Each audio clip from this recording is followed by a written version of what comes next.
നോമ്പും പെരുന്നാളും ഒക്കെ കഴിഞ്ഞ് നമ്മുടെ മനസ്സിലുണ്ടാകേണ്ട ചെറിയൊരു ചിന്ത കൂടി പങ്കുവെക്കുകയാണ്. മദ്രസകളൊക്കെ തുറക്കുന്ന സമയമാണല്ലോ. നമ്മുടെ പ്രിയപ്പെട്ട പൊന്നുമക്കൾ മതവിദ്യാഭ്യാസത്തിന് എത്രത്തോളം പ്രാധാന്യം നൽകുന്നുണ്ട്, നമ്മളും ആ വിഷയത്തിൽ എത്രത്തോളം ജാഗ്രത കാണിക്കുന്നുണ്ട് എന്ന് നമ്മൾ നന്നായി ആലോചിക്കണം. സ്കൂൾ പഠനത്തിന് വേണ്ടി, ട്യൂഷന് പോകാൻ വേണ്ടി, അതല്ലെങ്കിൽ കുട്ടികളുടെ വലിപ്പം വർദ്ധിച്ചപ്പോൾ അവരുടെ സ്റ്റാറ്റസിനൊക്കാത്തതിനൊക്കെ വേണ്ടിയൊക്കെ മദ്രസ നിർത്തിക്കൊണ്ടിരിക്കുന്ന ഒരു സാഹചര്യം. പല മദ്രസകളിലും ചെല്ലുമ്പോൾ 1-ാം ക്ലാസ്സിൽ 20, 30, 40 കുട്ടികളുണ്ടാവും. 10-ാം ക്ലാസ് എത്തുമ്പോഴേക്ക് അത് 3, 4 ഒക്കെ ആയി കുറഞ്ഞു പോകുന്ന വല്ലാത്ത ദയനീയമായ ഒരു കാഴ്ച കാണാറുണ്ട്. എൻ്റെ പ്രിയപ്പെട്ടവരോട് സ്നേഹത്തോട് ഓർമ്മപ്പെടുത്താനുള്ളത്, ഈ നശ്വരമായ ദുനിയാവില് 60, 70 കൊല്ലം, ഇനി ഏറി കിട്ടിയാൽ 100 കൊല്ലം ജീവിക്കണം.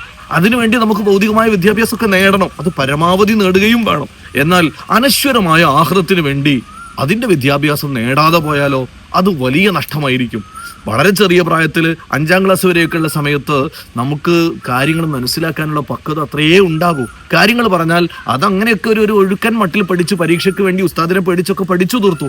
ബോധം വന്നതിന് ശേഷമുള്ള പഠനം ശരിക്കും ഒരു 10 വയസ്സിന് ശേഷമുള്ള പഠനമല്ലേ. അതിന് നമ്മുടെ കുട്ടികൾ കാത്തിരിക്കുന്നുമില്ല. അതിനു മുമ്പ് മദ്രസ അവസാനിപ്പിക്കുകയാണ്.